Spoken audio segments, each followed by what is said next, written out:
Students, इस video में हम पैराबोला की थर्ड एक्सरसाइज शुरू करने जा रहे हैं। तो सबसे पहले इस वीडियो में सिर्फ कंसेप्ट ही समझाऊंगी।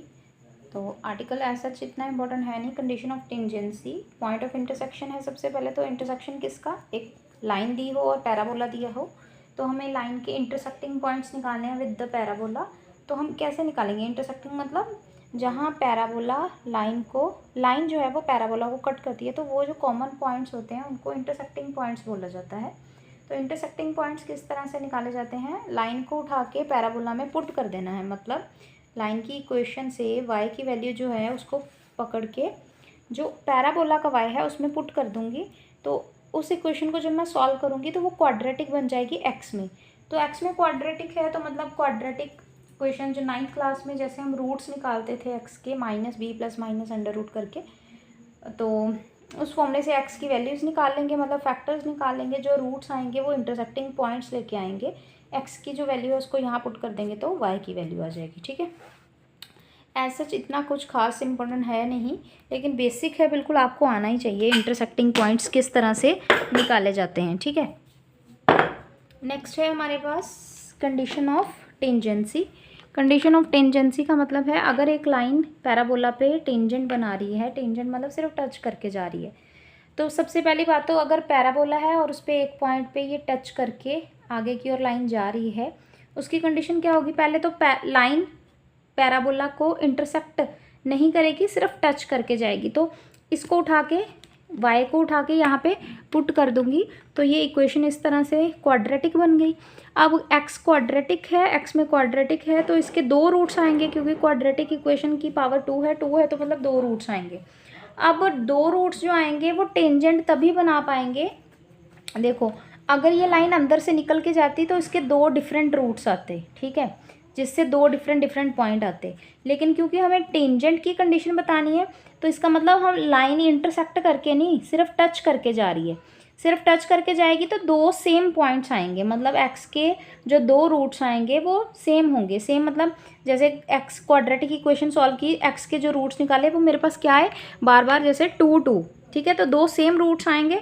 जब दो सेम रूट्स आते हैं तब टेंजेंसी की कंडीशन बनती है, मतलब लाइन ने पैराबोला के साथ कुछ कॉमन तो रखा पॉइंट, लेकिन वो पॉइंट कॉमन सिर्फ एक ही था, दैट इज़ वो जो रिपीट रूट किया वो वाला। तो रिपीट रूट कब होते हैं, जब रूट्स क्वाड्रेटिक इक्वेशन के रूट्स रिपीट कर जाएं, रिपीट मतलब इक्वल आ जाएं, सेम आ जाएं। वो कब होता है, जब डिस्क्रिमिनेंट 0 के इक्वल हो। डिस्क्रिमिनेंट हम किसको बोलते हैं, देखो जो रूट निकालने का फॉर्मूला होता है वो होता है minus b plus minus under root b square minus 4ac by twice of A.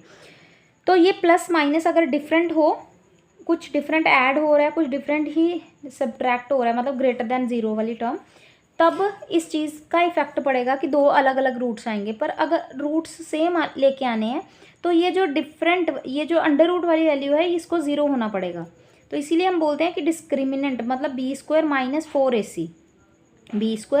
4ac इसका 0 होना ज़रूरी है, तभी तो ये रूट्स बार बार सेम आएंगे। क्योंकि अगर ये वैल्यू 0 है तो ना ही कुछ ऐड होगा ना ही सब्ट्रैक्ट होगा, तो दोनों बार आंसर क्या आ जाएगा, minus b by twice of ए।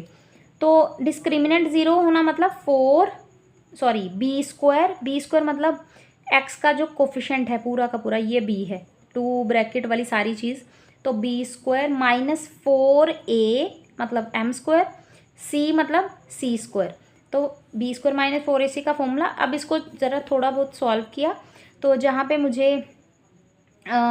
पे मुझे m कॉमन अगर लेना पड़े तो हम ले सकते हैं, अगर हुआ कुछ कॉमन तो। अगर कुछ कॉमन नहीं है, जैसे कि यहाँ पे कुछ भी कॉमन नहीं है, ना कोई m स्क्वायर कॉमन आ रहा है, हाँ, लेकिन ये m square c square cut रहा है ना, तो mc की होल स्क्वायर पे मतलब बाहर स्क्वायर दोनों सेम है तो कट जाएगा। और ये जो 4a है इसको आप कॉमन निकाल सकते हैं। 4a 0 के इक्वल तो होगा नहीं, तो a minus mc equals to 0। तो यहाँ से c की वैल्यू क्या आ जाएगी, a बाय m। तो ये रिक्वायर्ड इक्वेशन है टेंजेंट की। अगर y equals to mx plus c, अगर y equals to mx plus c, ये मेरा किसके इक्वल हो जाए, इसमें से जो c है c a बाय m के इक्वल। a कहाँ से आएगा, पैराबोला से, और m कहाँ से आएगा, लाइन से, स्लोप जो है लाइन की।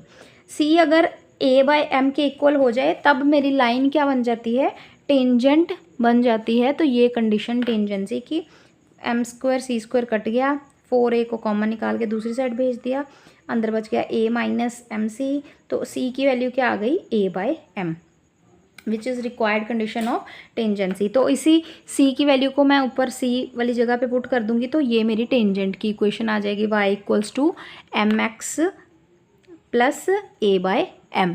ठीक है, इक्वेशन ऑफ टेंजेंट है स्लोप फॉर्म में। ठीक है,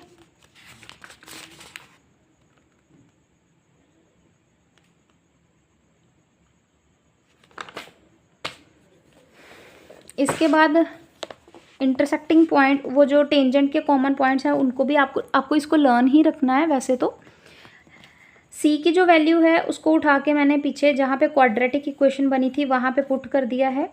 पुट करने के बाद इस क्वाड्रेटिक इक्वेशन के रूट्स बना के फैक्टर बना के फैक्टर से x की वैल्यू निकाल के, फैक्टर से x की वैल्यू निकाल के मतलब इसको होल स्क्वायर को, I think whole square complete की गई है यहाँ पे, ये mx की होल स्क्वायर है और यहाँ पे 2ab और ये मेरा b² है। तो अगर इन दोनों को मल्टीप्लाई करूँगी यानी कि mx और a/m को 2 से मल्टीप्लाई करके m कट जाएगा, a × x बनेगा। तो ये अंदर है तो सही 2a × x, तो मतलब ये होल स्क्वायर हो रहा है किसका, mx माइनस a/m का, है ना। तो यहाँ से x की वैल्यू मिल जाएगी, 2 बार सेम ही रूट्स आएंगे तो यहाँ पे mx = आएगा, x की वैल्यू मिल गई a/m²। इस a/m² को यहाँ पे y = mx + c वाली वैल्यू पे पुट कर दूंगी तो यहाँ से मुझे y की भी वैल्यू मिल गई, 2 of a/m। तो ये आपको लर्न ही कर लेना है, learn it, that point of contact of tangent and parabola, जहाँ पे पैराबोला और टेंजेंट मिलते हैं वो पॉइंट ऑफ कॉन्टैक्ट क्या होता है, a/m² और y का कोऑर्डिनेट 2 of a/m। तो आपने इस रिज़ल्ट को, ये चीज़ याद रहे ना रहे लेकिन ये कॉन्टैक्ट पॉइंट नहीं भूलना चाहिए।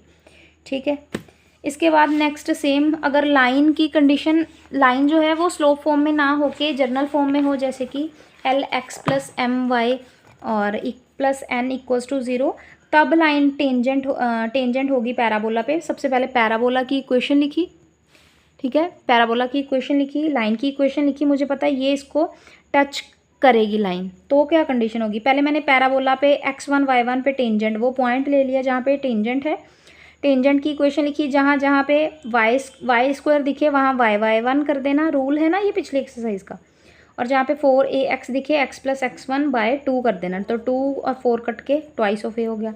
तो ये टेंजेंट की इक्वेशन आ गई। ठीक है, ये आपके पास क्या आ गई, टेंजेंट की इक्वेशन आ गई। अब मुझे पता टेंजेंट तो ये है, इस लाइन को टेंजेंट बनाना है मुझे, तो मतलब इनके जो कोफिशेंट्स हैं वो प्रोपोर्शनल होंगे, मतलब ये 2 of a x का कोफिशेंट अपॉन इसके x का कोफिशेंट, फिर दूसरी बार इसके y का कोफिशेंट इक्वल्स टू और इसके y का कोफिशेंट डिवाइड में इक्वल्स टू इसका कांस्टेंट पूरा का पूरा और इसका भी कांस्टेंट अपॉन में।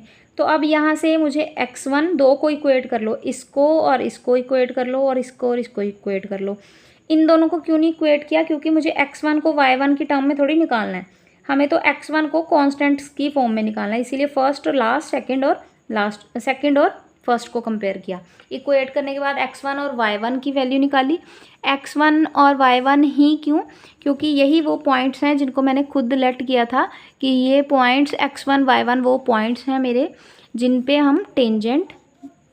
पॉइंट्स पे टेंजेंट बन रही है, जिस पॉइंट पे टेंजेंट बन रही है। तो x का कोऑर्डिनेट n/l और y का कोऑर्डिनेट -2 of a/m/l। तो यहाँ से डायरेक्ट अगर लाइन मुझे lx + my + n की फॉर्म में दी हो तो हम यहाँ से कॉन्टैक्ट के पॉइंट्स सीधे निकाल सकते हैं। इस वीडियो में फिलहाल इतना ही, मिलते हैं जल्दी अगली वीडियो में।